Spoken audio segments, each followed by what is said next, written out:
There are many incredible stories of miraculous landings in the annals of flight history, but none is quite as remarkable as the story of the plane that defied all chances.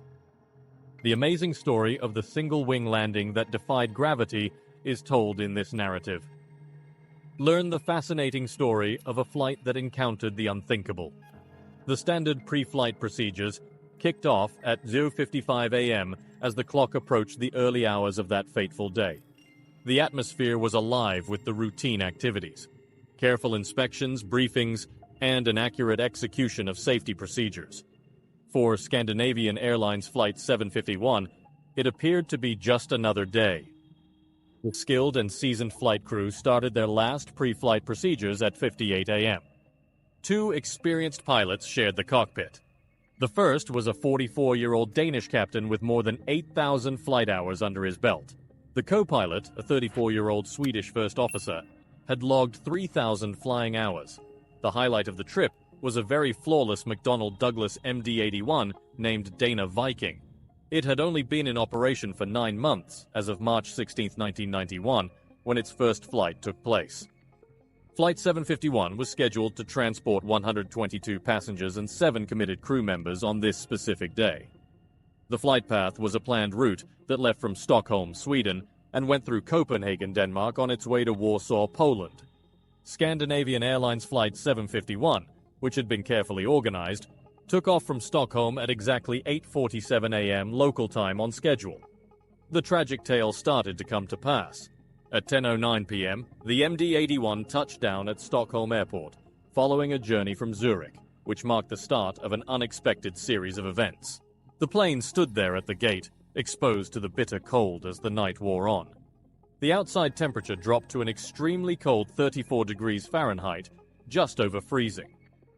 But there was one worrying detail that made things worse.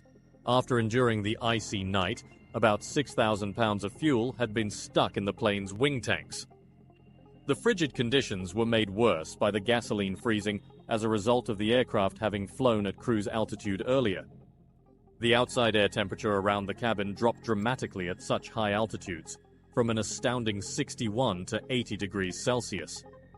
The flight from Zurich, lasting approximately 1 hour and 40 minutes, had subjected the aircraft to these extreme temperatures, rendering the fuel within the wings profoundly cold. A flight technician showed up to check on the waiting aircraft in the middle of the silent night's embrace.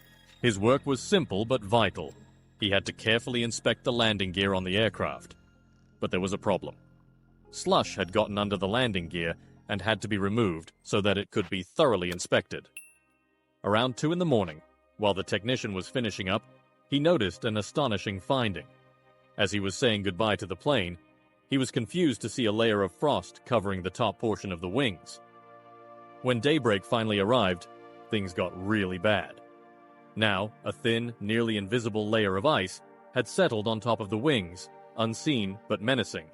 An hour before takeoff, with the departure time of 8:30 a.m. rapidly approaching, the mechanic responsible for the aircraft's health discovered something unsettling.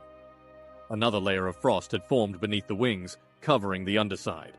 The mechanic realized how serious this was, and that he had to make sure there was no ice on the top surface of the wing immediately.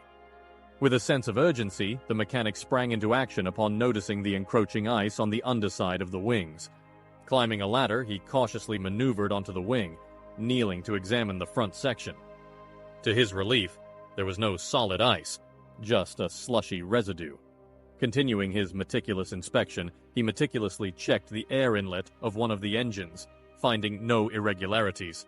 Personnel quickly mobilized in reaction to the growing threat, using more than 220 gallons of de-icing fuel to fight the building ice on the aircraft. But the crucial error remained unnoticed. Although the crew paid sufficient care to the underside of the wings, they failed to verify the upper sections for any remaining clear ice, a mistake that would soon prove to be crucial. After finishing the de-icing procedure, the mechanic gave the flight captain instructions to de-ice the underside of the wings based on the ice that was seen there. Unfortunately, in the rush of processes, it was forgotten to check the tips of the wings again for clear ice. The mechanic confirmed to the captain that the de-icing process was complete, saying, "We're done here. De-icing finished." Although there was a lot of snow and ice, everything is now visible. The skipper thanked them for their careful work and they went back to their pre-flight procedures.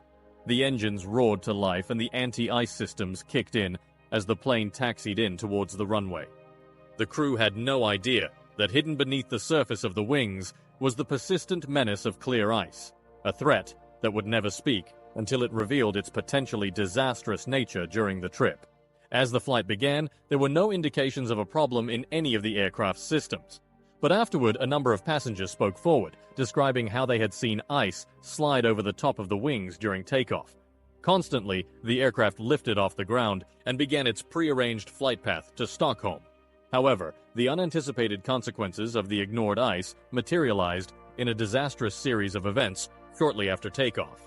Abruptly, chunks of the disregarded ice detached from the upper wings with full force and swiftly descended.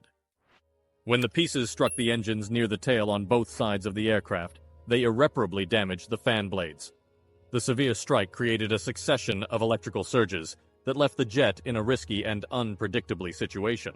Passenger on the Scandinavian Airlines flight, Captain Pearl Holmberg, felt something wasn't quite right amid the turmoil.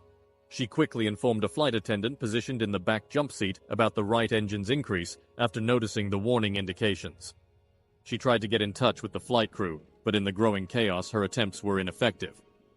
Wearing her uniform, Captain Pearl Holmberg rushed to provide support to the pilots in the thick of the growing emergency. The first officer gave her the emergency checklist, and she calmly but firmly ordered the auxiliary power unit to be turned on. The presence and leadership of Holmberg in the cockpit was vital.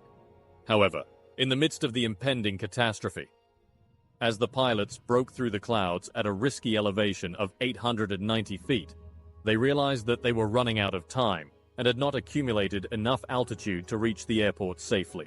It became crucial and necessary to make an emergency landing. The supporting captain quickly communicated the instructions to the cabin crew, starting the emergency landing procedures and preparing the passengers for what was about to happen.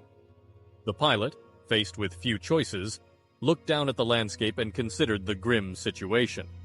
Desperate to find a little field in the middle of the jungle, they took a calculated risk.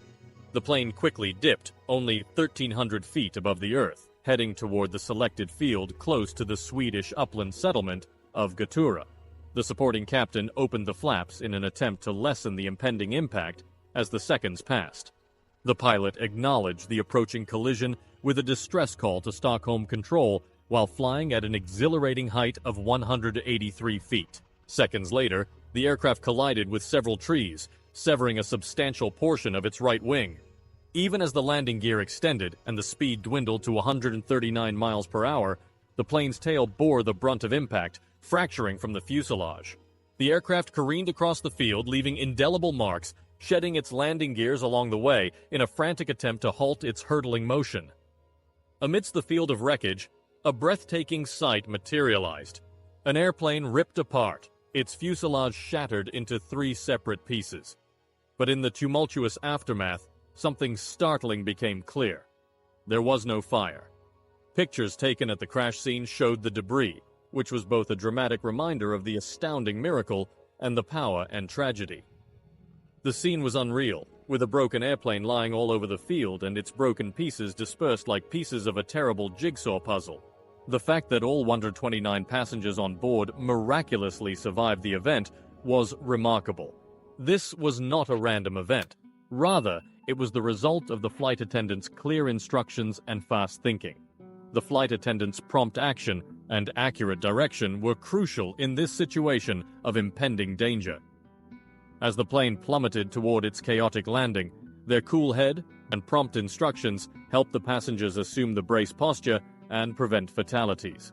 Surprisingly, all but 4 passengers were able to get off the aircraft by themselves, which is a credit to both their fortitude and the efficiency of the emergency protocols. As a result, the term "the miracle" suited this extraordinary occurrence, a memorial to everyone's amazing survival, in spite of the aircraft's disastrous condition. The aircraft's own fate, meanwhile, was not as lucky.